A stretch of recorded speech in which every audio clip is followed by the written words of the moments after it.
Franchement, je crois qu'elle ne manquait de rien. Je gagne pas mal ma vie, elle moins que moi, bien sûr, mais à deux, on ne faisait pas partie des gens à plaindre. Notre maison est sympa, même si sa mère la détestait et n'y a mis les pieds qu'une seule fois. Elle avait même dit à sa fille que ça ressemblait à un caveau de cimetière. Sinon, Guylaine n'était pas matérialiste. Les paillettes et la frime, c'était franchement pas son truc. Pourtant, dans le coin, c'est assez répandu. On est dans le sud, hein. Pas loin d'ici, à Saint-Jean-de-Védas, il y a la concession Porsche des frères Almeras, les fameux champions de rallye. J'ai un copain toubib qui leur a acheté une 911 et m'a entraîné là-bas à en voir une. D'occasion, hein, mais assez récente et superbe. Ouh là là, quand je lui en ai parlé. Et quand je suis revenu avec, alors là, elle m'a fait la tronche pendant 3 jours, hein. En fait, c'était pas dans son éducation.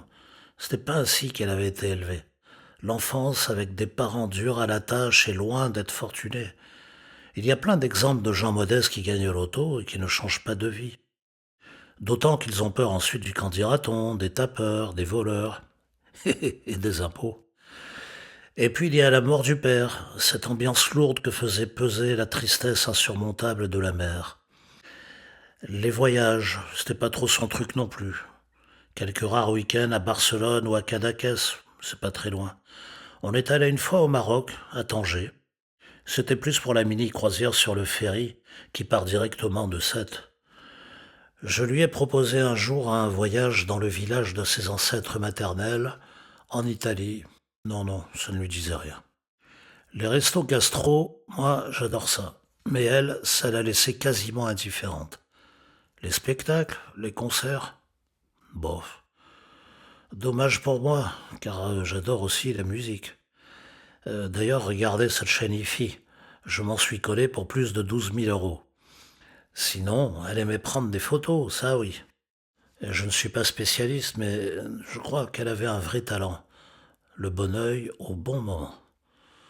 Tiens, je pense à ça, mais ce qu'elle aimait le plus photographier, c'était les couchers de soleil sur l'étang d'un grill, comme par hasard. Pour un de ses anniversaires, j'ai voulu lui offrir un appareil Leica, une des meilleures marques du monde. Surtout pas, ça ne va pas, non? 10 000 euros dans un appareil photo. Du coup, je lui ai offert un Nikon à 2 000 euros. Voilà, elle était comme ça. En fait, elle ne manquait de rien vu qu'elle n'avait pas beaucoup d'envie. Et même si elle en avait eu plein, ben, j'aurais assuré.